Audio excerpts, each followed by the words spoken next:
स्वागत आप सभी का एक बार फिर से आपके अपने YouTube channel origin mathematics classes में। आज हम आप लोग के पास उपस्थित हुए हैं। आज का जो टेस्ट हुआ था मैट्रिक्स और डिटरमिनेंट्स के जो फाइनल टेस्ट था, आज हम लोग उसका एनालिसिस करने के लिए उपलब्ध हुए हैं। आप लोग इस चैनल पर अगर नए हैं तो इसको लाइक और सब्सक्राइब जरूर कर लीजिएगा और ये हमारे जो चैनल है उनसे आप जुड़े रहिएगा। उम्मीद है कि आप लोगों को मेरे चैनल के माध्यम से जो भी छात्र 11th और 12th के मैथमेटिक्स का तैयारी कर रहे हैं, बिहार बोर्ड या किसी सीबीएसई बोर्ड की जो गणित का प्रिपरेशन है वो कर रहे हैं, तो आप बिल्कुल अच्छे जगह पर हैं और हमें उम्मीद है कि वीडियो आपको बेहद पसंद आएगा। तो आप लोग लाइक और सब्सक्राइब जरूर कर दीजिएगा। अगर इस चैनल पर नए हैं तो आप लोग इसको सब्सक्राइब तो अवश्य कर लीजिएगा ताकि आप लोग को मेरा सारा का सारा वीडियो अपडेट मिलते रहे। ठीक है, चलिए चलते हैं हम आप लोग के साथ। आज पहला सवाल आप पर दिख रहा होगा आप लोग को कि सवाल कह रहा है कि यदि a बराबर इतना तो एडजॉइंट a। मैं आपको इससे पहले बता दूं कि एडजॉइंट निकालने का एक तरीका होता था। क्या होता था? इसके मेन डायगोनल को इंटरचेंज कर दीजिए। तो यहाँ पर 3 है, यहाँ पर 3 है, तो आप यहाँ पर देख पाएंगे यहाँ भी 3, यहाँ भी 3, क्योंकि 3 और 3 को इंटरचेंज करने पर कोई फर्क नहीं पड़ता है। और जो सेकेंडरी डायगोनल है, जो द्वितीय डायगोनल है, इसमें क्या करेंगे हम लोग चिन्ह परिवर्तन कर देते हैं। यहाँ -7 है तो +7, यहाँ -4 है तो +4। तो आप देखिए 3 4 7 3 4 नहीं करेगा। यहाँ पर आपको ये दिख पा रहा होगा, देखिए इसका ऑप्शन हमको लग रहा है कहीं ना कहीं मिसयूज है।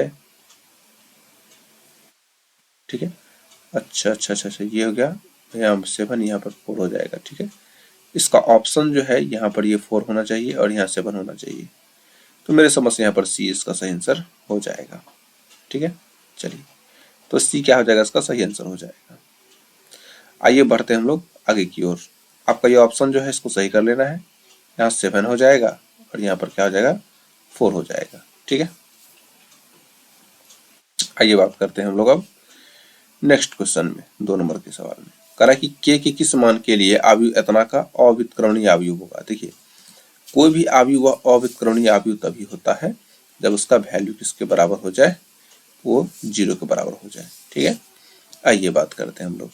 तो मॉडुलस ए का जो वैल्यू है वो निकालेंगे तो यहाँ पर हो जाएगा 3k 9, यहाँ पर 3 एंड यहाँ पर k इजकल टू 0 के बराबर हो जाएगा। कोई भी मैट्रिक्स व्युत्क्रमणीय मतलब क्या होता है, 0 के बराबर होता है। ठीक है, उसका वैल्यू 0 के बराबर होता है। 3k स्क्वायर -27 इजकल टू 0, तो 3k स्क्वायर इजकल टू 27 और 3 से जब डिवाइड करेंगे 3 3 9, और जब आप यहाँ पर k का मान निकालिएगा तो +-9 का वर्गमूल 3 निकल के आ जाता है। तो आप यहाँ पर देख पा रहे हैं डी का इसका सही आंसर हो जाएगा। ठीक है, चलिए कह रहा है कि आव्यूह ए तथा बी एक दूसरे के व्युत्क्रम होंगे यदि। व्युत्क्रम का मतलब होता है कि ए को बी से मल्टीप्लाई करो चाहे बी को ए से मल्टीप्लाई करो, वो हमेशा आई के बराबर होता है। तो इसको हम लोग क्या कहते हैं, ए का व्युत्क्रम बी है और बी का व्युत्क्रम क्या है, ए है। ठीक है, तो ए into B, B into A बराबर आई, तो ए इंटू बी इंटू ए बराबर आई, या नहीं तो इसका एक और फॉर्मूला निकल के आता है, ए इंटू ए इनवर्स बराबर ए इनवर्स इंटू ए बराबर आई होता है, या इसको कह सकते हैं B into B inverse into B बराबर आई। तो देखिए कौन सा ऑप्शन आता है, A into A inverse into A बराबर आई। ऑप्शन ए भी सही है और इसका ऑप्शन सी दोनों एक ही है। तो ए और सी कोई भी हो सकता है, तो आप इस चीज को ध्यान से देखिएगा। ठीक है, तो इसका सी भी आंसर हो सकता है और ए भी आंसर हो सकता है। ठीक है, दोनों एक ही चीज है, दोनों एक ही चीज नहीं, दोनों एक ही है। चलिए 4 का सवाल करें, के किस मान के लिए आव्यूह इतना का एक व्युत्क्रमणीय आव्यूह है। तो यहाँ पर 4 का जो ऑप्शन है वो आपको दिख रहा होगा, 3 तिया 9 तिया 27 ना, +-3। ये तो भी तुरंत सवाल आप लोगों को बताए। करा के एक्स इंटू 4y बराबर 14 था 9x + 12y असंगत है तो के का मान क्या होगा। देखिए असंगत होकर मतलब होता है, अगर इसको ध्यान से देखेंगे तो मेरे पास एक मैट्रिक्स निकल के आएगा यहाँ पर, k एंड 4 9 एंड 12 है ना। वैसे तो इसको a मानते हैं, इसको x मानेंगे तो यहाँ पर निकल के आएगा मेरे पास 2 पॉइंट x एंड y, और यहाँ पर अगर हम b निकालेंगे तो मेरे पास निकल के आएगा, हमको यहाँ पर निकल के आएगा 14 एंड 24। ठीक है, तो हमको a से मतलब है, करा कि संगत असंगत है। असंगत है का मतलब क्या हो गया, डिटरमिनेंट का वैल्यू 0 के बराबर है, डिटरमिनेंट का वैल्यू 0 के बराबर है। तो हम क्या करेंगे, यहाँ पर इसको सॉल्व कर देंगे। तो यहाँ पर 12 के बराबर 36 है ना, -36 बराबर 0। तो आप यहाँ पर देख पा रहे हैं कि k इक्वल टू क्या होगा 36, यहाँ पर 12 हो जाएगा, 12 36, तो k का मान 3 निकल के आ गया। k का मान केवल 3 निकल के आएगा, +-3 नहीं होगा, इसको ध्यान रख लीजिएगा, ठीक है। चलिए, क्योंकि आप देखिए यहाँ पर 3 दे देंगे ना, तो 3/9 बराबर 14, 4/12। तो आप देखते हैं 3 3 4 12 है ना, इस तरह से आपको आ जाता है, तो 20 का सही आंसर हो जाएगा। 6 का सवाल देखिए, कह रहा है यदि ए और बी समान ऑर्डर है ना कि समान कोटि के सममित मैट्रिक्स है तो ए बी माइनस बी ए क्या होगा, विषम सममिता भी होगा। याद रख लीजिएगा, माइनस आता है तो मैंने आपको सिखाया था कि विषम सममिता आप लोग को टिक करना है। चलिए,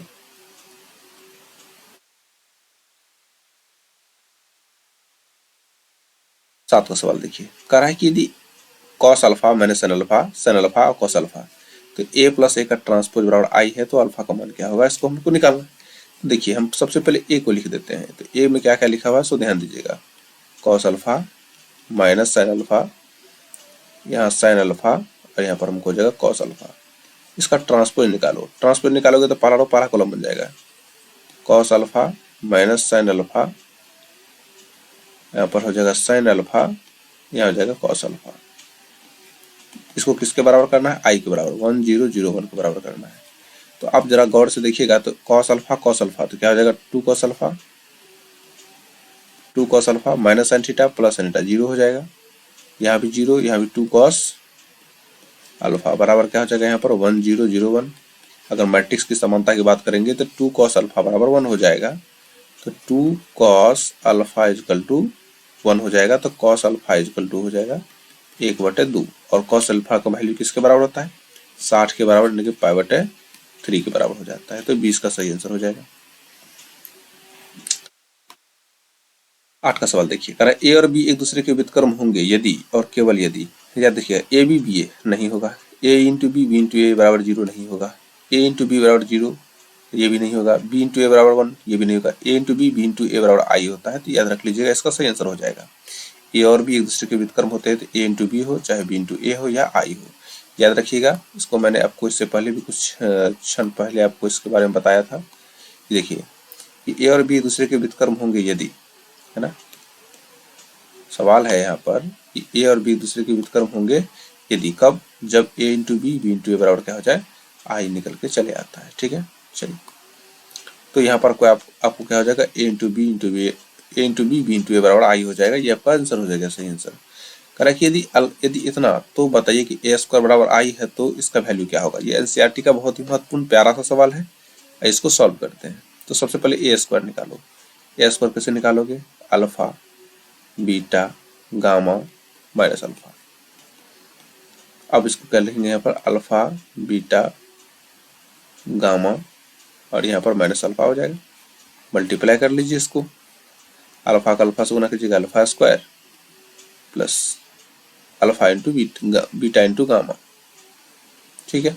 बीटा इंटू क्या हो जाएगा गामा हो जाएगा। फिर alpha into beta plus minus यहाँ माइनस हो जाएगा, अल्फा इंटू बीटा हो जाएगा, ठीक है। अल्फा इंटू बीटा, फिर gamma into alpha plus minus यहाँ पर हो जाएगा माइनस, या अल्फा इंटू गामा, दोनों की चीज़ें। फिर यहाँ पर देखिए, यहाँ पर हमको हो जाएगा गामा इंटू बीटा प्लस या अल्फा स्क्वायर हो जाएगा, और ये किसके बराबर का है आई के बराबर 1001। आप देख पा रहे हैं ये तो 0 हो गया, ये भी 0 हो गया। तो यहाँ पर ध्यान से देखिएगा, तो सवाल कह रहा है कि alpha square plus beta into gamma बराबर क्या हो जाएगा 1। इसको उठा के इधर लाइए, तो alpha square beta into gamma minus 1 बराबर 0। कौन सा ऑप्शन में है, इसको हम इस तरह भी कर सकते हैं। चलिए ध्यान दीजिएगा, अगर हम देखेंगे तो यहाँ पर अल्फा स्क्वायर माइनस में है, तो गई हो, अल्फा स्क्वायर प्लस में तो है लेकिन 1 माइनस में है, यहाँ प्लस में है, ये भी चल गया। देखिए 1 alpha square plus beta square से चल गया। ध्यान दीजिए, इसमें से माइनस कॉमन ले लेंगे ना, तो -1 प्लस हो जाएगा 1 minus alpha square minus beta into gamma बराबर 0 हो जाएगा। तो इसका आंसर सी इसका करेक्ट आंसर हो जाएगा, ठीक है।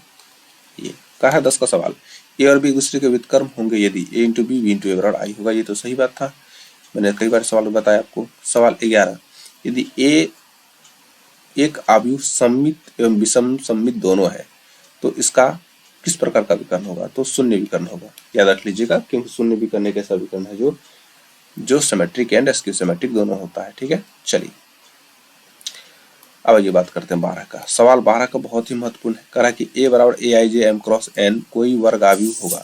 देखिए वर्ग आव्यूह तभी संभव हो पाता है जब क्या होता है, रो की संख्या और कॉलम की संख्या आपस में क्या हो जाए, बराबर हो जाए। ठीक है, रो और कॉलम की संख्या आपस में क्या हो जाती है, बराबर हो जाता है। तो इसको हम लोग क्या कहते हैं, वर्ग आव्यूह कहते हैं। तो सवाल देखिएगा m और n है, तो m किसके बराबर होना चाहिए, n के बराबर होना चाहिए। जैसे कि मान लीजिए अगर यहाँ पर लिखा हुआ 2 4 6 8 है ना, तो ये दो कॉलम है, एक वर्ग आव्यूह है, जितना m है उतना ही n है। इसी प्रकार c क्या हो जाएगा, इसका सही आंसर हो जाएगा। ये एनसीईआरटी का बहुत ही फेमस सवाल है। चलिए 13 सवाल देखिए, कह रहा है a बराबर इतना, तो a क्यू का मान क्या होगा। तो सबसे पहले आप इन चीज पर ध्यान लगाइए कि पहले a स्क्वायर निकाल लीजिए। a स्क्वायर निकालिएगा तो क्या हो जाएगा, 1 -1 एंड 1 -1 एंड 1 मल्टीप्लाई कीजिए।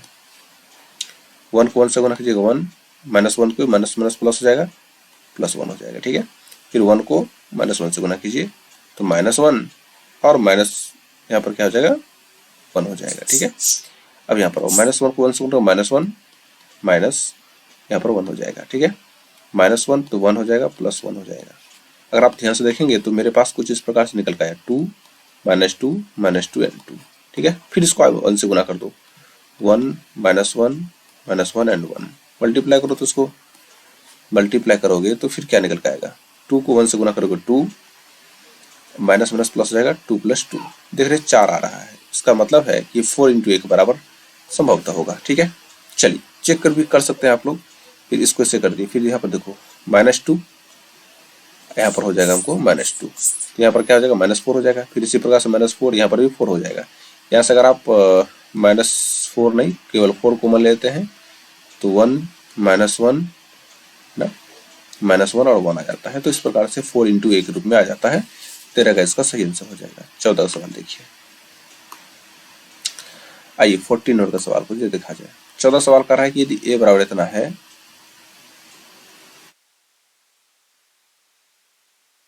इधर भाग गया जी,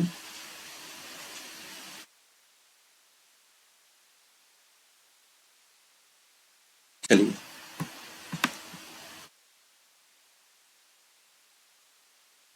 1 मिनट में आप लोग, हाँ 14 सवाल देखिए। करा कि a का मान इतना है, b का मान इतना है, तो a स्क्वायर बराबर b है तो अल्फा का मान क्या होगा। तो बहुत सिंपल सी बात है, a स्क्वायर निकाल लीजिए, अल्फा 0 1 1, अल्फा 0 1 1 है ना, मल्टीप्लाई करेंगे तो क्या हो जाएगा, हमको अल्फा का अल्फा से गुना करो, अल्फा स्क्वायर +0। फिर देखो यहाँ पर 0 + 0, 0 + 0 हो जाएगा। यहाँ पर 1 को अल्फा से गुना, अल्फा +1, अल्फा +1। और आप यहाँ पर देख पाएंगे कि यहाँ पर 0 + 1, 0 + 1 हो जाएगा। और आप देखते हैं कि यहाँ b के बराबर है, तो आप b को जरा गौर से देखिएगा, alpha square 0, alpha +1 and 1 equal to, यहाँ पर 1 है, यहाँ पर 2 है, यहाँ पर 0 है, यहाँ 1 है।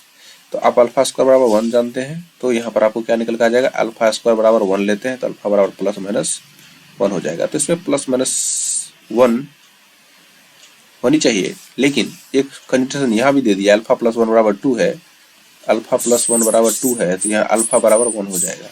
तो इसको ध्यान में रखते हुए अल्फा का मान 20 का सही आंसर को क्या करना है, आपको ठीक करना है। ठीक है, चलिए करें a का मान इतना, b का मान इतना, a + b का निकालना है। देखो कितना सिंपल है, 9 में 11 जोड़ो 20, 10 में 10 जोड़ो 20, 11 में 9 जोड़ो 20, यानी कि 20 वाला ऑप्शन हो जाएगा इसका सही आंसर। ठीक है, चलिए यदि a कोई वर्ग आव्यूह है, कोई बात नहीं है, तो a + a का ट्रांसपोज क्या होगा, एक सममित आव्यूह होगा।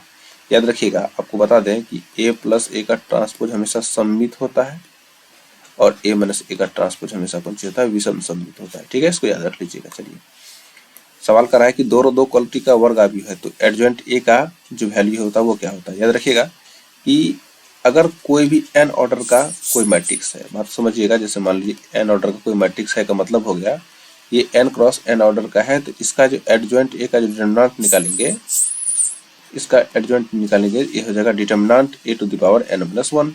यहाँ पर कितना रो कितना कॉलम है, 2 रो 2 कॉलम है। जब हम इसका निकालेंगे तो क्या हो जाएगा, केवल determinant a to the power, यहाँ पर क्या हो जाएगा 2 - 1 यानी कि 1। तो डिटर्मिनेंट a पावर 1 लिखने की कोई जरूरत नहीं है, इसका a इसका सही आंसर हो जाएगा। यदि किसी मैट्रिक्स A का ऑर्डर m क्रॉस n है, मान लो कोई मैट्रिक्स A है, इसका ऑर्डर क्या है m क्रॉस n, ठीक है। ए बी और बी ए दोनों परिभाषित है, कोई बात नहीं है। तो मैट्रिक्स बी का ऑर्डर क्या होगा, तो ध्यान दीजिएगा, अगर आप मान लीजिए कोई मैट्रिक्स बी है तो इसका ऑर्डर क्या होगा, ताकि परिभाषित हो जाए, एन क्रॉस एम होना चाहिए, तब ना इसको उल्टाने पर भी कोई फर्क नहीं पड़ेगा। तो एन क्रॉस एम कहाँ है, एन क्रॉस एम, बी इसका सही आंसर हो जाएगा, ठीक है। चलिए 19 का सवाल देखिए, कह रहा है कि ए एक मैट्रिक्स कहा जाता है। किस प्रकार का मैट्रिक्स, देखिए यहाँ पर 2 है, 8 है, 5 है। इससे स्पष्ट होता है कि 0 नहीं है, तो विषम समित तो होगा ही नहीं। -4 यहाँ -4, यहाँ 8 यहाँ 8, यहाँ 6 यहाँ 6, तो कहने का अर्थ हो गया सममित आव्यूह है। कौन आव्यूह है, सममित आव्यूह, ठीक है। आइए निम्नलिखित में कौन सा गुणधर्म आव्यूह के परिवर्तन को दर्शाता है। ए का ट्रांसपोज, ट्रांसपोज पर ट्रांसपोज ये होता है, ये बिल्कुल सही है। ए प्लस बी का ट्रांसपोज, ए का ट्रांसपोज प्लस बी का ट्रांसपोज, ये भी बात सही है। ए इंटू बी का ट्रांसपोज, बी का ट्रांसपोज इंटू ए का ट्रांसपोज होता है, ये भी सही है। इनमें सभी सही है, तो इनमें सभी सही आंसर हो जाएगा। तो 20 सवाल आप लोग के लिए बहुत ही महत्वपूर्ण है। हमें उम्मीद है कि आप लोग को ये चीज़ से बहुत अच्छा तरीका समझ में आ गया होगा। मिलते हैं आप लोग के नेक्स्ट वीडियो में, तब तक बने रहिए मेरे इस यूट्यूब चैनल के साथ और लाइक और सब्सक्राइब जरूर कर दीजिएगा, ठीक है। तब तक मिलिए।